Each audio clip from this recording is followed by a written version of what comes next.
Now, a lot of kids had the, I don't know, 60 color crayon set. Would you say you were one of those kids that had all the things in school? Oh no, I did. As a child, not that I was ever deprived of the fundamental things, but we did not have access to as many, like you just said, as many crayons or designing tools. It was very limited. First of all, there was not such a great offer in the market to begin with. Having a good set of pencils, color pencils. I remember the brand Carandache, who were made in France or Switzerland. I can't really remember. But I was living in Argentina at the time, in Buenos Aires, and to have a set of 24 Carandache of different colors was already a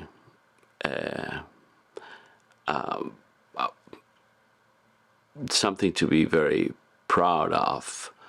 But to see, like you have, like all the kids your age have, drawers full of different fibers, colors. Some of them smell, some of them are erasable, some are not. It's an offering that we certainly didn't have. It was a lot more basic. Okay, and would you say you had a favorite childhood toy? Like I had a tablet, for example. What did you have? My favorite toys, I would say that my favorite things were games more than toys. Because toys, again, were not so readily available the way that they are today. I had two games that I really enjoyed. One was flying my airplane, which consisted on flipping a chair that had a circular base, and I would put my feet inside the base of that chair and hold it and pretend that I was flying. So every time I moved the chair around, I felt like I was banking left or banking right. And I would look to the side, which probably my head and my eye was 2.5 feet from the parquet, from the floor. And I will imagine that whatever was in the carpet or in the floor were little towns. So I would put sometimes bricks, like Legos type of bricks, and put them on the side and just pretend that I was flying over a city. And then my brother and I would, we had a caged bedroom. So the bedroom had a fence, so I don't know, I guess we wouldn't jump or fall from the 9th floor where we were living.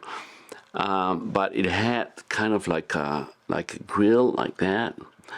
And we thought of that as a spaceship. And my brother will come up with names of planets that didn't exist just by reversing the names of the existing planets in the solar system. So instead of Venus, it was Sunev, and we will fly to Sunev, and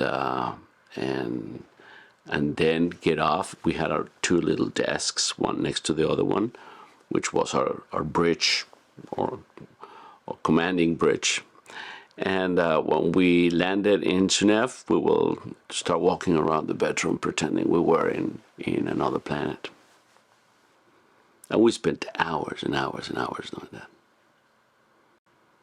Okay, and did you read much as a kid, or was that another thing, like the crayons and toys that not many kids had? No. There were many books available to me, but I was not an avid reader. I became an avid reader later in life.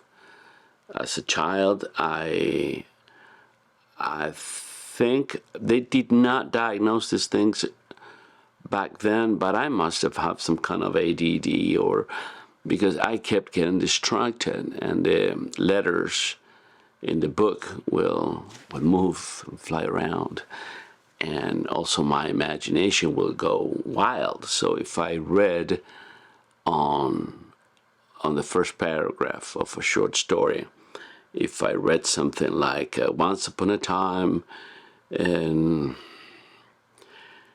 a planet called Sunef, where the rivers will run wild, at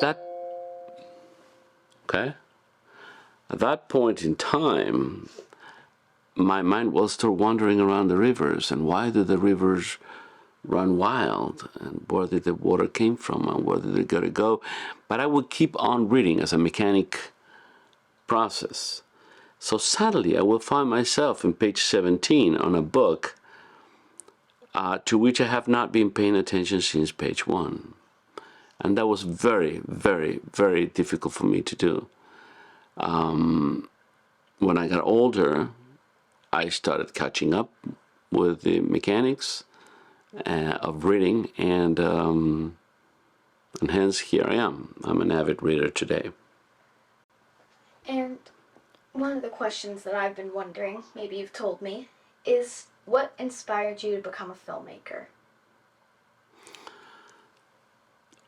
I think that my issues concerning the inability to read like other children would, and my great admiration for intellectual work, because I love people who did read more than I did, is what probably drove me towards documentary filmmaking, because I wanted people to tell me stories that I could not find in the books. You see, I remember telling my father, I would ask my dad to tell me what's in the newspapers. And my dad, frustrated with the fact that I wasn't reading enough, will say, "You go and you read it. Yeah, I'm not going to tell you what it says." I believe my father was wrong when he did that, because what is important is to get the information and the knowledge, and to absorb that knowledge.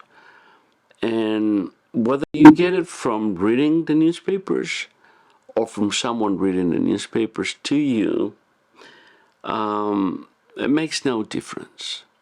So what happened as I started growing up is that I learned that I love to be told stories. Stories from World War I, stories from the Spanish-American War. When I was 15, 18, when I was 15, 18, there still were veterans of those wars around. And I'd love to hear their stories and what they have to say. And those stories became the perfect framework for documentary filmmaking. Because you can add music, you can add historical images, and you can somewhat make their narratives, their stories, even better than what they were.